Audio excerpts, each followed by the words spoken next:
What is up, everyone? Welcome back to another video on TPL Locs. Today we are doing another lock talk, and I wanted to kind of give support for all the women out there with short locks. I know it can be hard to get through that stage with the baby locks, so I have collected a few beautiful pictures of women with short locks that we can all take inspiration from on our own lock journey.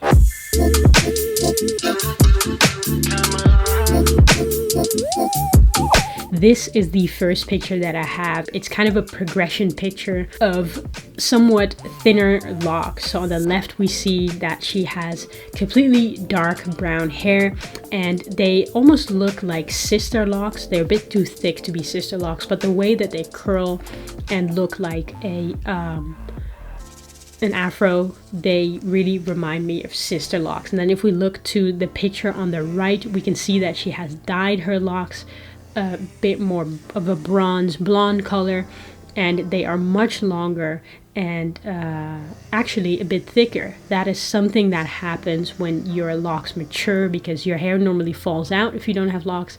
When you have locks, that doesn't happen as easily, so your hair becomes thicker and heavier over time. Here we have someone who is literally, I think, on day one. These have just been twisted, have just been parted, and I believe this is the first week of her lock journey. So for the people that don't have locks, this is one way to start your locks. These are called comb coils, and you use a narrow comb where you take a section of hair, use some gel or some natural material, and twist your hair into a coil. My previous set of locks were started like this, and yeah, I had great results. Another person with beautiful short locks. Again, these are quite thin. She has a lot of hair, and you can see that the locks are budding here and there, and that they are really trying to form their way into matured locks. These could be sister locks, if I'm honest. These look very thin. And the reason I'm saying that is because if you look at this one, you can kind of see, it kind of seems like it's been interlocked. I believe that's how sister locks are made, but I'm not sure. Either way, it looks awesome. Here, a set of locks that I believe is around 7 months or older, because the reason I say that is because around 7 months, most people's locks have almost fully matured. And these look like locks that have been maturing over time, so they're either 7 months or like a year or year and a half, depending on how short she started them. So remember that when you get locks and you don't want to keep going, stick to the 7 months and then decide if you want to keep them or not. Here we have a lock style inspiration. These locks are very short as well, but because of the hairstyle, they kind of seem longer to me.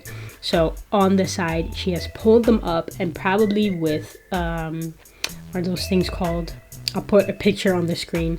She used those things to keep her locks to one side. She also put some jewelry in her locks, and there are multiple ways to kind of make her locks look different, to have different looks, even though your hair kind of does the same thing every day. Here we have some brightly colored locks. I just always, when I see locks with dye, want to say that you have to be careful with dyeing your hair. Make sure you do it professionally, because it can be a very damaging process to the hair. But other than that, I think this color looks amazing. I really love it. I think her locks could be braided, because if we look here, it kind of looks like there used to be a braid. Maybe they're just semi-free-formed.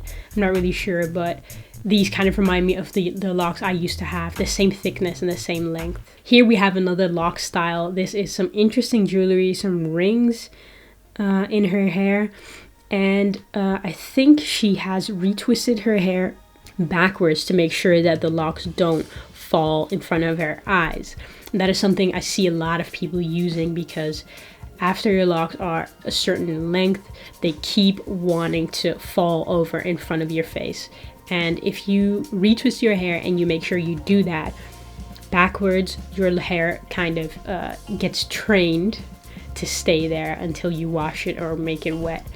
But these look like baby locks to me, but because she keeps them so neatly, they kind of give the illusion of more mature locks. These are also freshly retwisted. Here we can see the twist very well. Her hair is a bit longer, even though when you twist, your hair kind of shrinks after a while. And yeah, this is probably one of the first stages of getting locks. And yeah, it's really exciting because she has a full journey ahead of her. Let's see if we can find some more styles. Oh, here we go. Here we have a bandana on. I would say her hair is really getting there. It doesn't look fully mature to me yet, but it is completely budded from the root to the tip. Maybe she has interlocked them, but here she does use the locks that fall in front of your face as kind of bangs. And she has the bandana in the back and the jewelry in her ear. And I mean, this looks awesome. I never really used to do these styles because I never really liked having to kind of do anything with my hair apart from washing it and keeping it healthy. But there's definitely a lot that can be done with baby locks. Another style that we often see on, I believe it's Willow Smith, the two little buns and loose locks in the back. And here I think she interlocks her hair because you can kind of see the interlocked root here. She has also dyed her hair a nice brown color, and yeah, it looks cool. I really want to look for someone who is a bit more on the freeform side, because these are mostly retwisted locks, and although they look really cool, I know there are people out there who have freeform or semi-freeform baby locks that look really cool as well, but I'm not sure they are in this row of pictures. Here we go. This to me looks like a semi-freeform set of baby locks. So I think she, maybe they're even freeform. Because this kind of looks like a twist to me, but this could very well be the hair doing that on its own. I'm telling you, freeform locks do crazy things. And I always say I wish I were brave enough to have fully freeform locks, because I do think that they look the coolest, but I know that I would be very self-conscious very often if I had a full head of freeform locks. But whenever I see someone with them, I just have a lot of respect, for one, because I know it's not always easy. People around you can kind of have certain judgments or whatever, but whenever I see someone with freeform locks, I just love it, and I can't stop looking at their hair, because it really amazes me what your hair does if you just let it do what it wants to do. So with that picture, I want to end this video. If you enjoyed it, give it a thumbs up. Don't forget to subscribe to this channel so you can see whenever we upload another episode. And for now, have a good day. Peace.